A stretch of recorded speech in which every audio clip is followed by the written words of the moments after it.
In this lesson, we will learn about another effect called the fill effect that's great for changing the color of solid shapes with no color variations.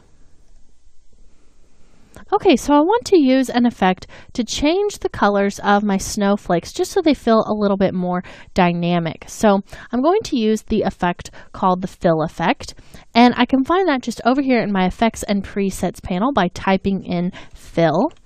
Now, if you don't have the effects and presets panel open, you can always find that right there under window and just choosing effects and presets, as well as finding the effect itself from the effect menu. Now this is a generated effect, so you just go to effect, generate, and then choose fill. So I'm going to go ahead now and select the layers that I want to apply my effect to. We'll toggle that up. And then I'm just going to grab the fill effect and drag that on. Now I selected all those layers so I could toggle those up, but I'm going to have to apply the effect to each layer individually. So I'll just apply it to these first 3 layers for now, and then we'll apply it to more of those layers in a moment. Now you can see that automatically the color of this effect defaults to red. So if I want to choose a different effect, I'm going to go into that color picker or use the eyedropper tool. And in my case, I'm going to use the eyedropper tool because I want to pick colors from my swatches. So I'm going to come back over there to project and choose the swatches.psd and just pull that onto my timeline. And I'm just going to go down through these different swatches. Now I'm not going to choose this white color because that is not going to give me much contrast with any background I would use. So we'll just skip that one and use these 4 colors that you see there. So I'm going to choose my first snowflake that I applied the effect to, then come up there to the effect controls panel, grab my eyedropper tool, and we'll choose that teal color for it. So you can see that the color changed there, and because this is just a solid layer, it's only being applied to that black color. So it's a really quick way to just change the color of that effect without having to go in and really change lots of dials and different properties and values. Okay, so I'm just going through and changing the color of all these effects individually. Now, the red that I have here is just a little bit different from that red that it's defaulting to, so you still want to make sure that you go in there and change that default red that it's sitting at, just so that it still is matching the rest of our layers. Okay, so now I'm going to do it for these 2, and we'll change this one to that brown color. And now we're back to our teal. So I'll just continue going down through the lineup there and add the fill effect to the rest of my remaining layers. And looks like this layer right here, layer number 5, didn't get a fill effect. So I'll go ahead and drop that on this one as well. Okay, so starting there at layer 5, I'm going to choose that yellow color. Then I'll just keep drilling down through the colors. Now we already have chosen this one as a teal, so I'll skip down to layer number 8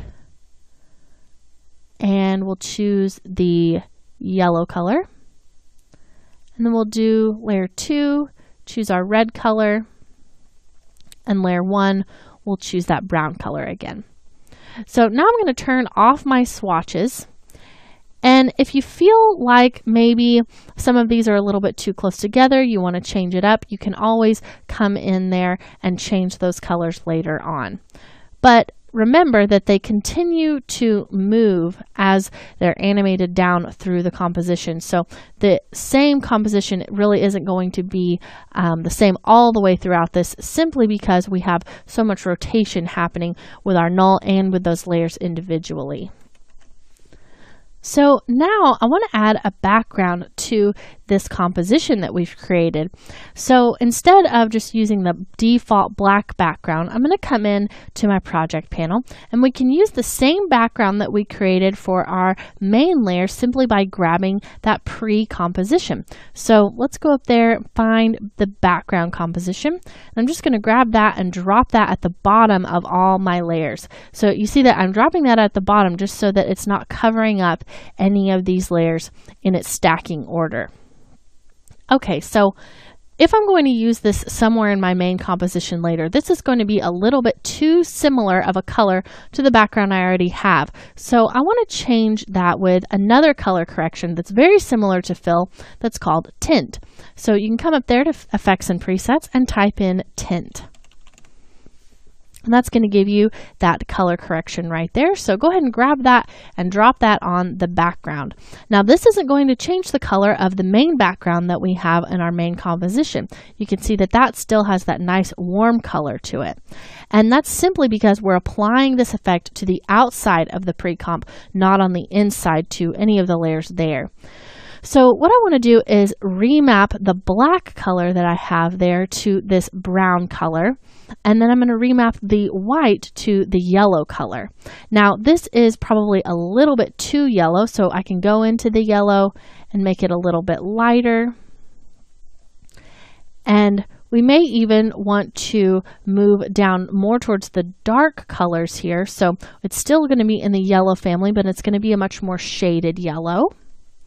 And we see that we still are getting that vignette from the black color being pretty dark. We can even darken that up just a little bit so we get those edges a little more dark. But we still have a nice contrast between all of the light and dark snowflakes that are there in the composition. So if I use this now against my other composition's background, it's not going to look strange or like it's some sort of a strange mistake that the background is being duplicated. So you can see that this tint effect is really useful whenever you have some kind of a object or background like this that has two colors in it, and you need to be able to independently control the light and dark values.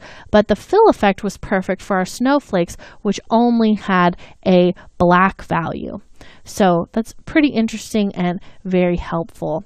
So in this lesson, we learned a few quick methods for changing our colors, and there are other ways to change color as well, but this is definitely faster than going into the original source files and changing the colors there.